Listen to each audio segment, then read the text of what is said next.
about Tamika Mallory, right? You mentioned Tamika Mallory. You mentioned Benjamin Crump. Yeah, you mentioned Tamika Yeah, Mallory. You because mentioned guess Benjamin what? Crump. You've And mentioned a guess few why I people. mentioned and guess why I mentioned them, sir? Because the same thing, like Tamika Mallory, she tried to tell me she'd been an activist for 25 years. But I just found out about this lady like a couple years ago. So where was you at 23 years ago? You feel me? Because see, my son been dead for 5 years, and I'm tired of all these activists that's acting like they doing putting their boots on the ground. It's no way that Tamika Mallory boots can be on the ground when she got on $800 pair of Balenciagos on her feet. She ain't trying to get them shoes messed up. Benjamin Crump don't have no law experience where he can just travel up and down the globe taking all these cases. When he got that 27 million for George Floyd's family before this case was over, he got up on TV and said, "This is how you get justice. It's bigger than the money." This clown is going up and down the coast, snatching these cases. These families ain't getting no justice. They're getting monetary benefits. But guess what? At the end of the day, when the money is gone, you still got your dead loved one that you hurting behind. So it's bigger than the money with me, sir.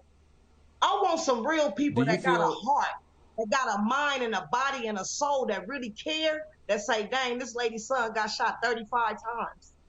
Let's get in Were there contact with any? her. Because I still ain't been in the court yet. Were there any people in the movement who did offer that for you? Were there people, movements, organizations who were supportive, who stood tall with you, who showed solidarity, Yes. who didn't make you feel abandoned or exploited? If so, who? Fred C. Hampton, the Black Panther Cubs of Chicago, Cop Watching, BJ Trotter of Long Beach, uh, uh, Together We Stand up north. When my son got killed, these are the people that's been standing down with me, been rocking with me for 5 years. The mothers and fathers that I met in this fight in the 5 years, they've been standing and rocking with me.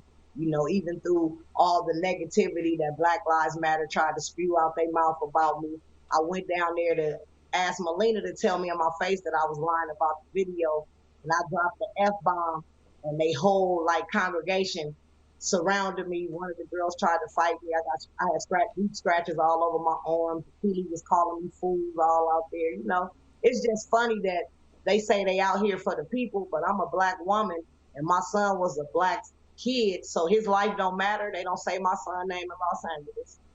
You feel me? They talk negative about me to everybody. I was in the congressman office last year that was running against Maxine Waters, and one of their core members called the Bishop of West Angeles, the assistant bishop for 14 years, and he asked them did they help families because I was homeless at the time. And they was like, yeah. He said, well, I know a family. Can you help her? He said, what's her name? He said, Lisa Simpson. He said, oh, I know her very, very, very well. And don't mess with her because she's trying to exploit Black Lives Matter for money. That man didn't even know I was sitting right there when he was just slandering and defamating my character like that.